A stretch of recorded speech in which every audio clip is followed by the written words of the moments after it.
All right, thanks, Aaron. Yeah, so this evening I have a pretty quick weather summary. So the north wind event that PG&E Meteorology had been anticipating and we've been monitoring since last Friday arrived last night and does continue into this evening.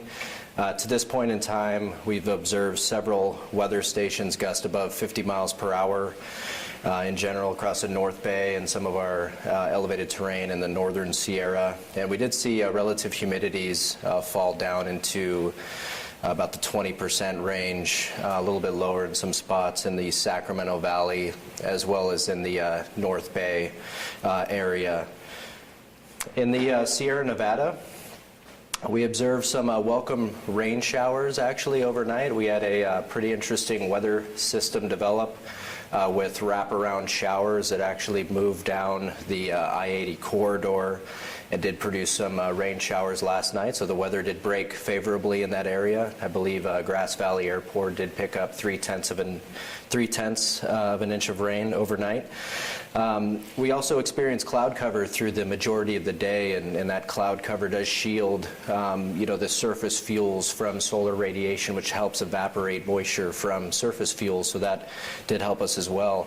We also did see relative humidities remain elevated. They started off high and they remained elevated for most of the day, and all these factors kind of broke in all of our favor and allowed us to remove some from areas from scope. The important point I want to make here is that when we're moving into a weather event, we scope an event based on the latest and greatest weather model information we have, and that weather model data is constantly evolving. But then as we start to get into the event and start to see the weather transpire, we have to transition into real-time space, and so we start to utilize satellite observations as well as all the intel coming from our more than 600 weather stations. And this was a very dynamic situation. It was a very busy day for PG&E Meteorology, but some of these real-time information data sources that we have allowed us to recommend areas being removed from scope, which is great news. Moving forward tonight, we do expect winds to taper off in the Sacramento Valley, but they are expected to remain breezy to locally gusty in the elevated terrain of the North Bay, as well as in some areas of the northern Sierra. Red flag warnings remain in effect across vast portion of Northern California. The red flag warning is expected to expire at 7 a.m. Tomorrow morning. So my team, the PG&E Meteorology team, will continue to monitor the weather event in real time overnight. And we do anticipate, based on model data and based on trends that we're seeing in the weather transpire, that we should be able to recommend an all clear by daybreak tomorrow morning, if not sooner. So our crew should have a full day in order to patrol and restore power. And it does look like the weather is going to remain fair for at least a couple days moving forward. So that's the summary of my comments, and now I'd like to turn it over to Mark Quinlan, the Emergency Operations Incident Commander for this event. Mark.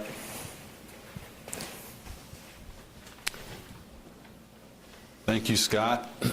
Good evening, everyone.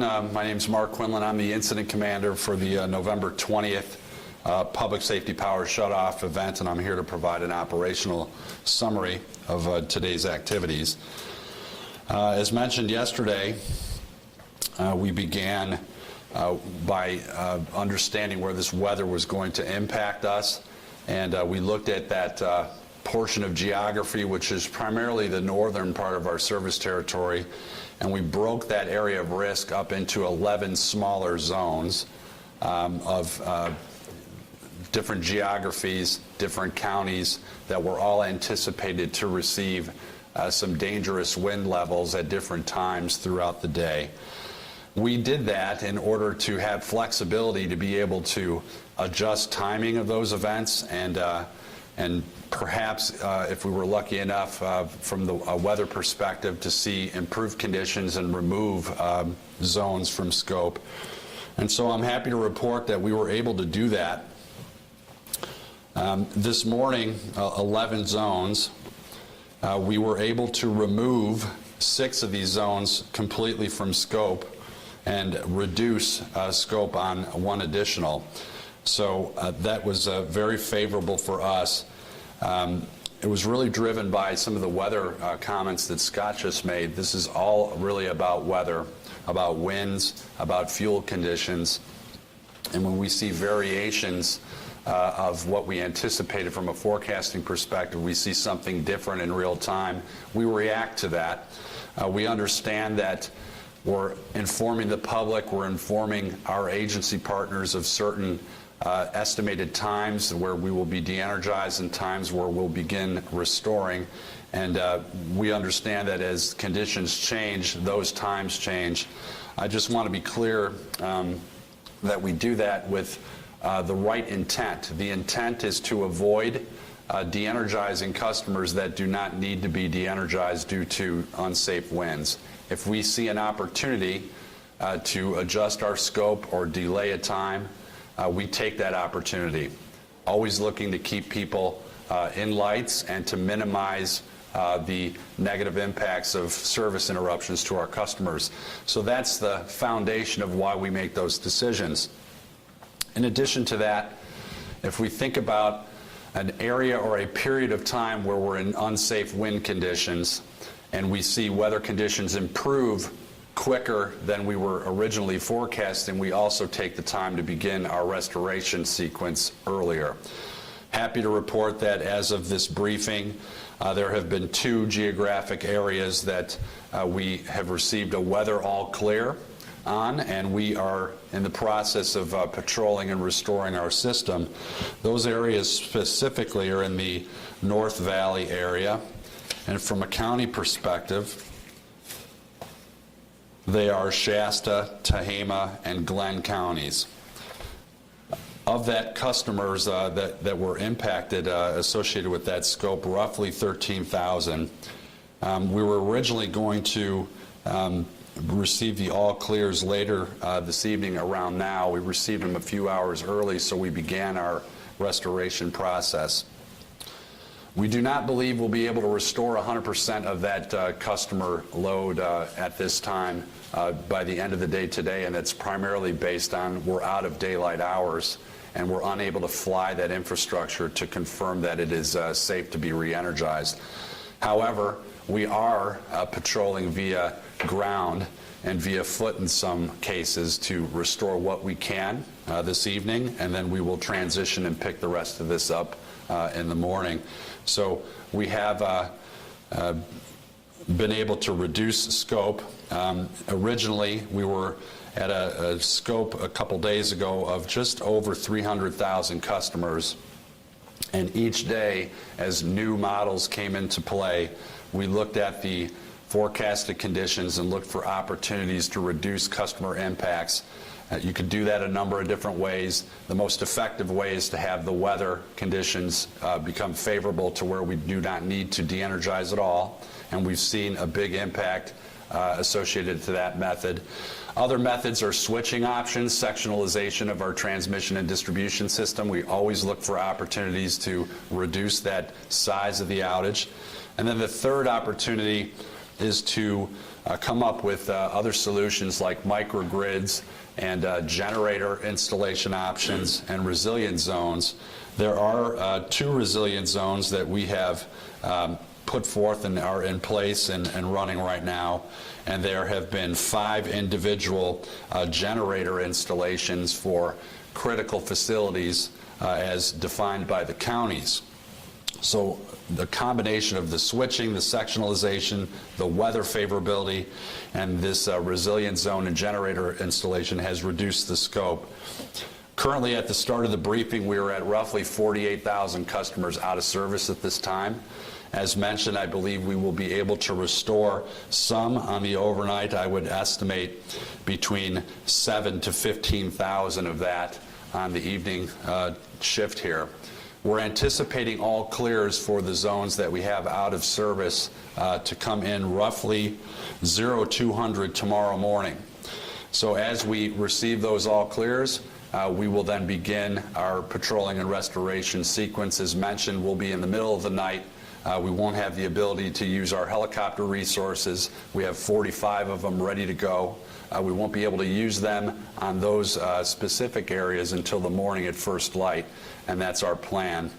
We also have over 5,000 people, employees that are out there supporting this effort and supporting that process. So with that, I wanted to close with CRCs, Community Resource Centers. Currently 19. The original scope for the CRCs was much larger than that. We had planned to install them based on county feedback and joint decisions to install them in certain counties at locations defined by the county. As we descope these areas and due to the favorable weather and other means, there's no need to install the community resource centers in an area or in a county that never experienced the public safety power shutoff, so that number's been reduced to 19. The community resource centers that are up do offer some amenities. Spoke to them last night. I'll speak to them again now. So what we can get at the community resource centers are bottled water, blankets, ice, dry food, hot beverages, just small things to help during these inconvenient times. So with that, that's the end of my operational briefing. I'm going to turn it over to our President and Chief Executive Officer of Pacific Gas and Electric Company, Andy Veazey. Thank you, Mark. And good evening, everyone. I'm Andy Veazey. I'm the President and CEO of Pacific Gas and Electric Company. What I want to do is just cover some points that we just talked about, which I think are important to reinforce. The first is, as the first slide that Scott showed, is that there are still vast portions of Northern California that are under a red flag warning. So as I said yesterday, and I implore people who are listening to this press conference, if you live within one of those red flag areas, please remain vigilant. What we are doing in our preemptive de-energization is eliminating one potential source of initiation of catastrophic wildfires. Californians know that there are many sources of ignition. So if you're living in an area which is covered by a red flag warning, please remain vigilant. Please make sure you have plans to protect yourselves and your family. That's what we are asking. What we do in a PSPS is all about your safety, but there are things you can do for yourself to ensure that you're protecting yourself from the risk of catastrophic wildfire. I also want to say that as we approach the end of the traditional fire season, weather gets much more challenging to predict, and it is about prediction. As you know, if you follow what Mark is talking about, we have to actually de-energize lines before expected weather events. And as you know, weather changes all the time. So even though we have notified people of an outage, and then we descope or we put people back in, this is terribly frustrating and terribly disturbing if you're on the receiving end of this. And we get that. But we're motivated by telling you what we know when we know it. We use the best weather predictive technologies that are available to us, many models, and we run them and we look at them and we look for correlations and we try to make the best judgment. And when we do, because it's about your safety, we want to tell you what we know. We want to tell you our plans as we know them. But because of the variability of weather, and as it changes, our plans change as well. And so we have taken the position that complete disclosure so that you can prepare yourselves is what is important. When we can de-scope, we will. When we have to change scope, we will. And we are hopeful that we can give you the information you need so that you can act accordingly. And that's the challenge that we have as we get further in towards the end of this season, Because other than winds, we have the issue, as Scott has talked about, increased relative humidities, cloud cover, and so the quality of the fuel that's available for fire starts changes. We actually send people into the field to check the fuel moisture content so we can make better informed decisions, always trying to limit those impacted by PSPS. Are we pleased that the scope which started at 300,000 is now down to 48,000? Yes. Are we happy? No. Because as I said yesterday, if we have one customer who's interrupted from a preemptive de-energization, that is one too many. We get that. We also understand just being notified that you may be is problematic because you'll act accordingly. And the feeling that you'll get when you find out you're not losing power may not be relief. It may be additional frustration. So we are going to be working very actively after this fire season to start putting ourselves in a position where we can do this differently. And that's the commitment that we're making. It's looking forward, and we're going to work very hard on that. We've learned a lot of lessons. We've gotten a lot of feedback. We've heard from you. And we know that the current way that we are doing this needs to improve, and we're making improvements all the time. So one of the things I think you can expect as we go forward is we're going to focus more on the customer impacts, not just dealing with hardening our system and dealing with vegetation and dealing with the technical aspects, but dealing with the aspects that impact you and your ability to better weather these events until we can make PSPSs a thing of the past. The last thing I want to say before I close is that the restoration process has started. We have thousands of men and women in the field doing dangerous work, and they're doing it for you. So please, if you have frustration, if you have things you want to say, don't say it to them. They're there to help you. They're working on your behalf. Their work is dangerous, and they're working hard. And so please, if there's frustration and anger, let's deal with that in a different form, but please let these people do their work, because as we tell all our people in the field, if you feel at risk and you feel it dangerous, stand down. That will just prolong the restoration of power for those who don't have it. So I'm going to close there, and I'm going to invite Mark and Scott back up, and we'll open up for questions. And just as a reminder, we'll get mics to those who have questions. We have folks on the phone, so speak into the mic so they can hear you. Yes, you in the back? Yes, this is Gail Long from Cronford News, and I'm just wondering, does PG&E offer any resources for customers to get access to generators, possibly a discount for the inconvenience? At this time, what we provide our customers is the support through the CRCs, which is to help ease the burden that they have in terms of not having the power, not having heat, cooling, or those type of things. We are not at the current time, we don't offer broader support. We will allow people, or we'll give references to places where people can get generators. Going forward, it is our intent to broaden the range of customer options so that people can do more things. And we are going to find ways of helping customers get to those things. That's something going forward. At this point, the support that we give is to the counties. We work with the counties to make sure that they have generation where they need it. So for an instance, in this event, there were warming centers that were set up by the counties. One had asked for a generation to be provided for that. We did. Others did not. So we will work with the counties to provide the support they need, which then they can then provide to the citizens and residents. And then back to the weather, I know the holidays are coming up. Any anticipation? Thanksgiving, Christmas? Well, you're lucky. We have a tremendous meteorologist here, and Scott can talk to that.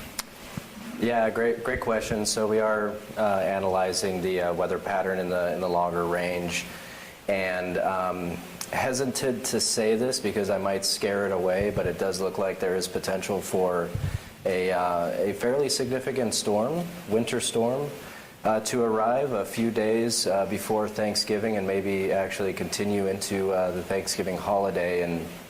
And apologies to everyone if I just jinxed us, but it does look like that is the case.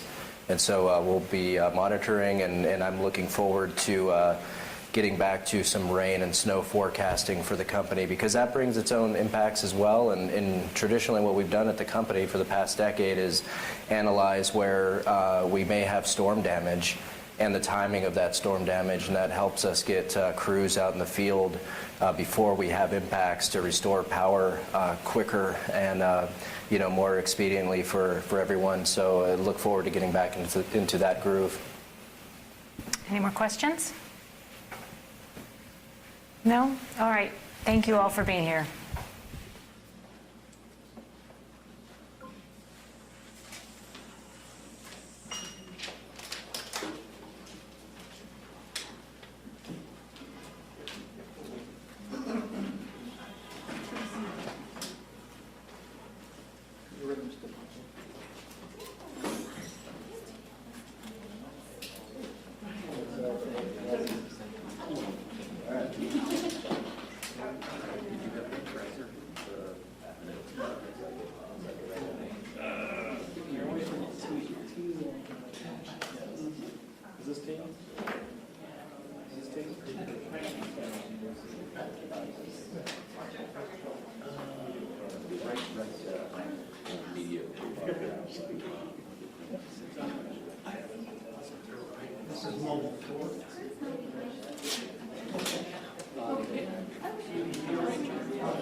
Right here in this building at the far end, but we follow the media line, just say, hey, this is what I'm thinking, what I'd like to do, then they can arrange to bring you in.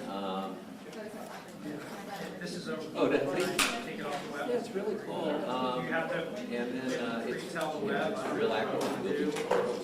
Just call this fall before. Tomorrow?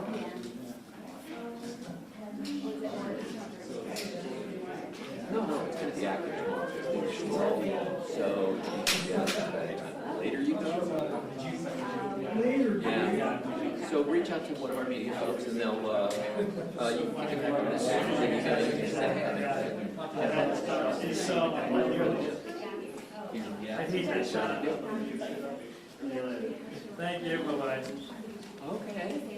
Right on, okay. Oh, gosh. Yeah, that's a big deal. Where does it, you gonna come that way? They were in my way. Wow, welders are good.